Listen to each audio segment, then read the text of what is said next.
Welcome, folks, to Successgineering Your Life. And I am here welcoming my dear friend Rhonda Scharf. And what the show is about, for those of you who are new, is how do you consciously and intentionally start to, first of all, discover what you want and then create the life that you really want? How do you success-geneer it? And what my work is about is how do you discover the systems, the habits, the processes that some of the best people use to create results consistently. And what the show is for me to bring in people to start to share some of their life hacks, if you will, and how they feel about success engineering your life. And Rhonda's a dear friend of mine from the Canadian Association of Professional Speakers, and she's a fellow past president as well of the association, and soon to be the only other person to have not only been past president, but to have co-chaired two conventions. Two, because one wasn't enough. One just was not enough for either of us. So, Rhonda, can you introduce yourself and share a little bit about what your work is, what your passion is? Well, thank you for inviting me. This is my first blab, so this is pretty exciting for me too. What I do is I'm a professional speaker, trainer, and consultant, much like Ravi, and I specialize in organizational productivity. So I make people more productive, and that is very much a strategic approach. Like success-geneering your life, it's success-geneering your company, your job, your department, whatever it happens to be. So I travel around the world and do keynote speeches and training programs for organizations, as well as consulting to improve the top and bottom line. So whether you're looking at a company's approach to success-geneer or your own approach, everybody wants to improve the top and bottom line, whether you look at that as money or life or balance or whatever it happens to be. That's what I help people do. Excellent. So just to get things going, in terms of focusing on your life, that's where we want to start here and focus here. If you had to identify for you, what would be the three most powerful, most effective strategies for you? Things that are the things that you are on your, this is what I have to live. This is what I have to live fully. If you had to pick three things that you would never abandon, what would those be?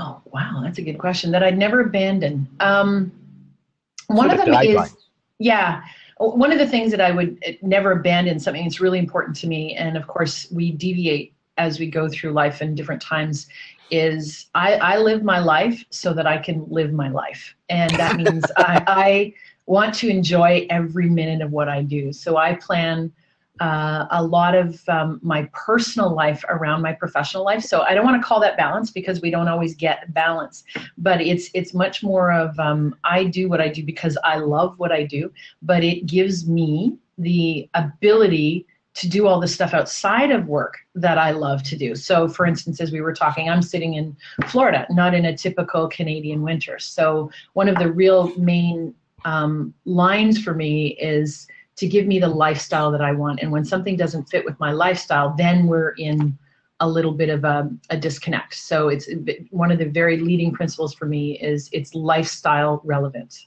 So it needs to fit in there. Something else that is sort of a guiding principle of what I need is I need to feel good about what I do. It's not just about doing what I do for the paycheck. I need to feel that either it made a difference in my life, it made a difference in your life, in your company, whatever. It's not just a job. So there absolutely has to be a very strong passion behind anything that I do. And if there's not the passion, it's not the right thing for me to do. So lifestyle, passion, and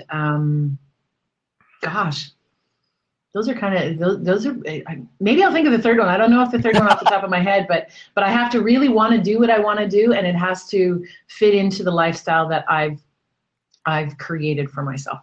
Absolutely. And yeah, it's funny, of course, my thought where you said you make sure you enjoy where you're at. One of the other things that Rhonda and I share the distinction of was where members of a club that's gotten very big now, but started out very small, that were the survivors of the last night at convention to close the dance floor. Always. Always. Yeah, it used to be like 6 or 7 of us. And Yeah. So, my motto is sleep when you're dead, right? Enjoy the moment that you're in. And if you're enjoying that moment, enjoy that moment. And Yeah, if there's a consequence, I'm tired, I can pick that up later, but I can never spend more time on the dance floor later. So can I have a good absolutely. time? Yeah. And now, a lot of times there's things that we follow and so on, but a lot of times those learnings come from when we don't do that and when caca happens. Yeah. And I was wondering if you might be able to share if something comes to mind like that, where something happened and all the caca happened, and somewhere along the way you realize, okay, this is what I need to do. These learning moments that you had, that might have been very powerful for you. Yeah, one of the things that I do, and I do receive criticism for it, so your family may not like this, is I live a life of abundance as opposed to scarcity. So in the past, when I've moved to the scarcity approach, that's where you get into the caca. So to sort of give you the whole, the quick version of that, abundance is where you give and you assume that there's more coming, and scarcity is when you are afraid and you hold on. So I can use my parents as an example. So my dad is 72, so obviously raised in a very different time. Mm-hmm. He was raised, through the Depression, and his approach, as well as my grandparents' approach, was very much about scarcity. You hold on because you don't know what tomorrow is going to bring. Right. And whenever I have operated my life and my business from a place of scarcity, I'm afraid to do something. I'm afraid to invest in something. I'm afraid to risk something because of the potential consequence. I found that that's actually taken me down the path of caca, as you called it. And when I live from a place of abundance where I give, I don't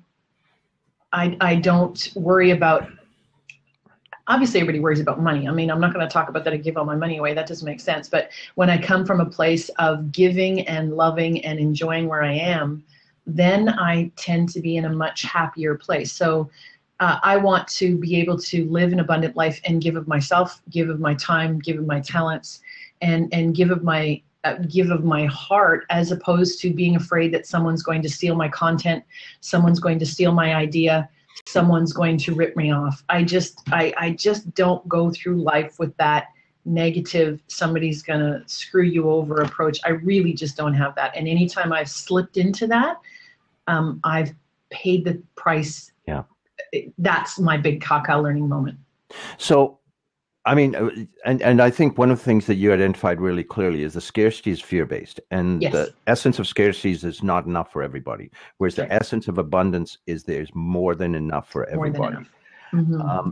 And it sounds, I totally understand that you said that the caca comes from the scarcity, and I understand that. Mm-hmm. But how do you break out of that fear? How do you break out of that scarcity? Because a lot of people have that, and it is, and like you with your parents, my parents were born in a different era, very much. Mm-hmm. They went through a lot of rough time. To them, life is struggle. Yeah, and absolutely. And we learn from our parents. How have you learned to be able to break out of that? Because it can be a downward spiral when you get into that fear. Yeah. I think a lot of it is an entrepreneurial thinking approach. So when you think about scarcity, for a lot of things, it's about money. For most people, it usually has to be about money. So one of my mottos, along with sleep when you're dead, is it's just money. You can make more money. So if I put money into something and I think, holy cow, now I can't pay the rent, or now I can't buy groceries, I think, okay, I'm in control of where my money's coming from. So I pick up the phone, I'll call a client, I'll do what I do. So I have to be really comfortable with risk. Now, I've been self-employed for almost 25 years, so that certainly helps you to get to that part of risk. My husband, we've been married for 8.5 years, was a lifelong employee, certainly didn't have the same risk tolerance that I had. And the way that I don't want to say I beat it out of him, because I didn't, but the way that he got to much more of that abundance approach was to really have faith that somebody knows what they're doing here. And whether that faith happens to be in your partner, that faith happens to be in yourself, or in a higher being, you have to have faith that this will not kill you. This will not take you down. There may be a hiccup and there may be a learning moment, but you work yourself out of scarcity and saying, okay, what's the worst that can go wrong if this doesn't go well? Mm-hmm. And can I cope with the worst? And the worst is never that you're going to die. The worst is never that you're going to lose everything that you own. The worst may be something, but if that were to happen, can I cope with that? What would I do? And I say, okay, yeah, I can live with that. And so you teach yourself risk tolerance, and you also teach yourself risk reward. I actually am pretty good when I'm under the gun. So when I happen to see that I want to buy something, I'm very goal oriented. When I want to buy something, I can get pretty good at doing what I need to do to make that happen. So that's a financial thing. When it comes to the abundance of my time, I can't make more time, but I can prioritize my time. And I can say right now, which is a better priority of my time. When it comes to my talents, that's almost a time type related thing. So you teach yourself that the worst case scenario is not horrible. And really the worst case scenario never happens. It really doesn't. Yeah. And yeah, that's what I found as well. But once you go, okay, I can live with that. Yeah, I can live with that. I can survive. I've survived worse. Yeah. Let's go. The interesting thing is that in terms of how we program ourselves, you know, the principles are you have a clear picture of what you want and you infuse it with emotion, right? Yeah. The picture can be anything. The emotion can be anything. What most people do, especially when they get into that fear of scarcity, is they create the picture of that worst scenario, and they infuse it with the emotion of fear or anxiety or frustration. And guess what? Even if you don't get into the whole the higher spiritual level, our brain works in terms of filtering information. We program it with the reticular activating system, and you program yourself to manifest that. It sounds bizarre, but we do. What we focus on and infuse with emotion, right? That's the whole secret from Rhonda Byrne, right? The law of attraction. So if you're focused on all the good things that can come from whatever risk you get, that's what you attract. And if it's very simplified, I mean, it's bigger than that. Yeah. But if you focus on everything that can go wrong, and that's what you're completely paralyzed with, that's what happens, because you created that. And you're right, whatever energy you believe in, you created your own reality where your focus is. So I just assume things are going to work out. And that to me is, it's worked really well for me, and it's my abundance mentality. I just assume that there's lots in the world, and I'm going to get what I'm going to get, and I'm going to be good with it. Yeah. Now, I just want to open it up. If anyone has any questions, they can click on the call in thing and join us. And in the meantime, Rhonda and I'll just continue our conversation. But if you've got any questions for Rhonda, please call in and join us. One thing that I learned recently, I did some work a few months ago, and I've been exploring this for many, many years, but this was a new perspective that I had not heard, which is really cool. That you can always learn something here, is that people are often focused on getting. I want to get this money. I want to get this ideal relationship. I want to get my ideal weight, right? Mm-hmm. But there's a difference between getting and what real abundance is about having.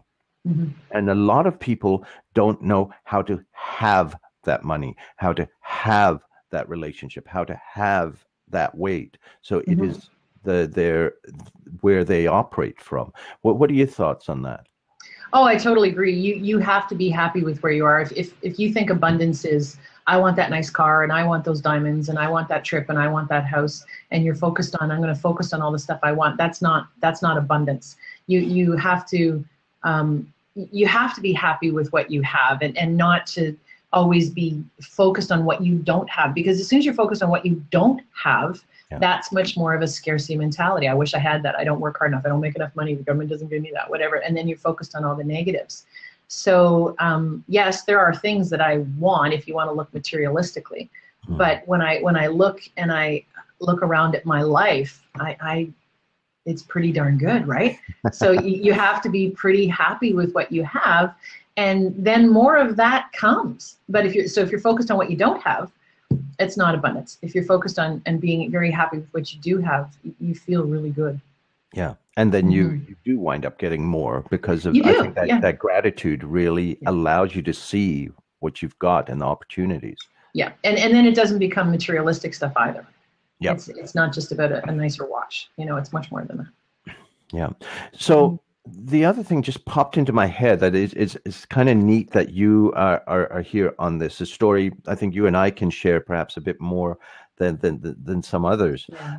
Uh, it's about giving back. It's not just about what can I get, about giving back. And we had a really, really cool experience at our speakers convention um, in December, where Rhonda and I, along with all of the past presidents, were at this past president's breakfast. And this is where all the past presidents of the association share our words of wisdom, if you will, for the incoming president, for them to take as they will. And there was a lady there who was serving us, Judith, who had made such an impression on the convention. Like, I heard so many stories about how she really thought about people, how she found out, that they like this, and she remembered days later and was bringing them things, and she actually remembered us in 2007, and I remember some stories from then.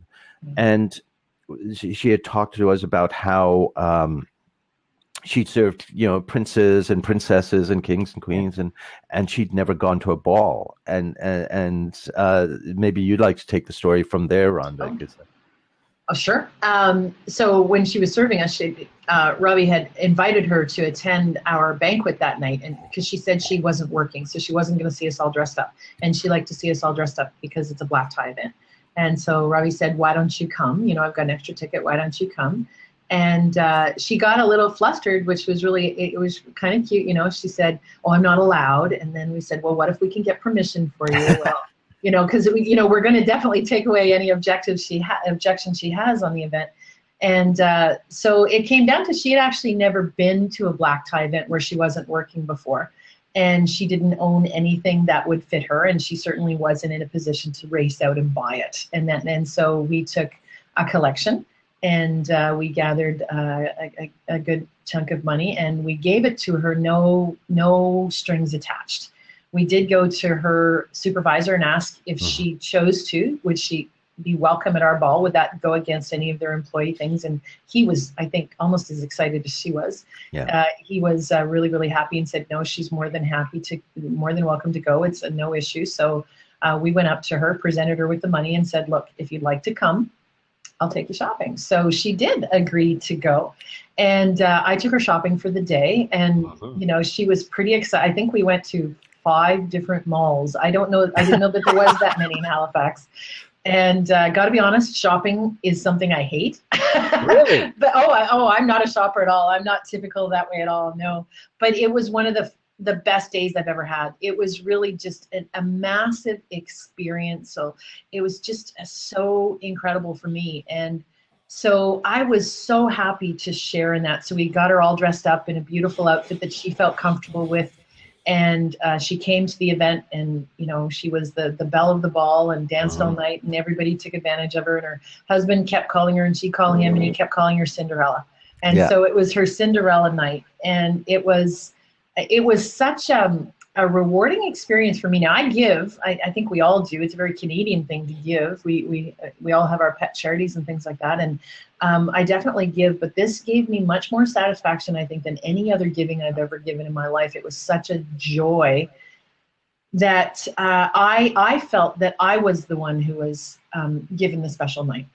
Yeah. To me, it felt like that was about me. Like, wow, I just feel so good about this. And it was an enormous abundance feeling, and certainly one I'd like to duplicate. I have opened up the purse strings even more to my donations, and certainly the ones that are more personal to me. And I tend to sometimes follow up on them and say, so what happened? What did it, what did the outcome be? And it's worth every dime I'm giving, and it's worth my time, and it's worth my energy because of how it makes me feel. And I know that it helps them feel what they need to feel as well. So it's very, very rewarding. Mm-hmm. And I still remember that moment, because she was, as you said, was flustered, and she left the room, and I don't think anyone said anything, and I don't know who started it, but all of a sudden there's an envelope going around the breakfast table, and we just put in, and because there was no way we could not do. We just looked at each other and said, we have to. Yeah. We're not walking away. Yeah. Yeah, and it was one of those most amazing opportunities, and we do run into those opportunities all through life. Yeah. I think the thing is, sometimes we choose to say yes, and sometimes we go, oh, maybe I wouldn't. I don't want to make someone. But how can we grab on? How can we? Because it's not about what do we get. The universe provides, but it's a cycle. It's not about get. It's we're here to serve. So how can we give? How can we help? How can we serve? The coming back will take care of itself. It will. Yeah, it really, really will. And so I found that since that situation, I've opened my eyes to similar type situations. Like I'll be walking through an airport, and I was in Chicago a couple weeks ago, and it was 5:30 in the morning, and it was a Saturday morning, which, nobody likes to be at an airport at 5:30 on a Saturday morning. And I was, it was in Chicago, so I was at the Hilton, which is attached. But as you get to the airport, you go through the tunnels where the subway connects. And at 5:30 in the morning, there was a quartet of young, I don't think any of them were over 13 or 14, musicians, all playing the most beautiful violin music. And I stood there, and I was up early enough, and I stood there and watched them. And I was actually really disappointed by how many people, it was Saturday morning at 5:30. I mean, come on, what time were these kids up?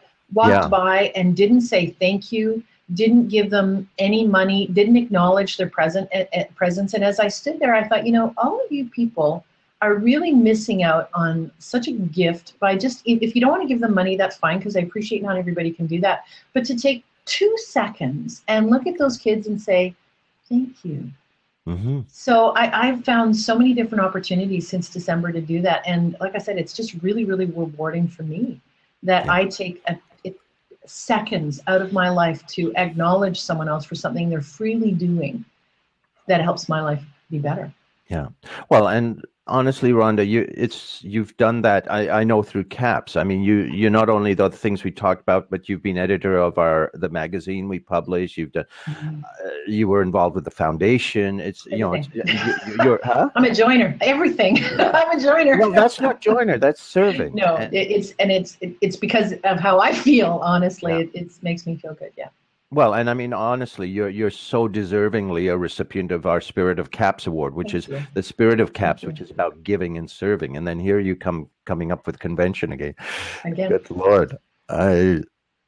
Having just survived another one, it's just like, props to you, dear. I seem to have more than 24 hours a day. I'm not sure how I get more time than anyone else, but I do need to give. I do need to belong. It's something that's a priority in my life. So maybe that's the third thing that I couldn't come up with initially was a priority in my life is I need to give back.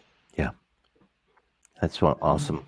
So, Rhonda, we're just coming up to wrap things up. If there are people who are interested in finding out more about you, how might they track you down? Is there anything you think that our viewers might be interested in that might be resources that you have? Is there something that you can point to? First of all, you can Google me. It's Rhonda with an H and Scharf with an H. So SCHARF. The name of my company is called On the Right Track. And I do have a lot of books I've written. One of my favorite book that I've written is called Common Sense is Not Common Practice. And I think that, I think that so many people go through life thinking that success is luck, which it's not, or it's some rocket science, to give you that plug there. It really is common sense. It really is doing things that make common sense, that when you look at people, say, you got successful for doing that. And whether you want to call success financial success or relationship success or spiritual success or personal success, whatever you want to call that, it really is common sense. So check out that book on my site. You can download the PDF, and that will give you a lot of success principles that will be very easy to apply because it's stuff we already know. We just need to look at it from a different perspective. Yeah, that's wonderful. So, on the right track. Thank you. So, folks, thank you so much for tuning in. Just to let you know, you can find a whole bunch of resources on Facebook at Facebook/Successgineering. And also there is you can follow it from that link, a free 3-part video course on Successgineering Your Life. This is an intro from our main Successgineering Your Life program, absolutely free, but some free tips, biggest mistakes that people make. How do you actually make time out of the craziness to do this stuff? How do you figure out what it is that is missing from your life. You may know something's missing, but it's not there. So that's all there. Or just go to successgeneringyourlife.com. Thank you, folks. Have yourselves an amazing weekend, and we will talk with you next week. Same bat time, same bat channel. Thanks. Thanks, Rhonda.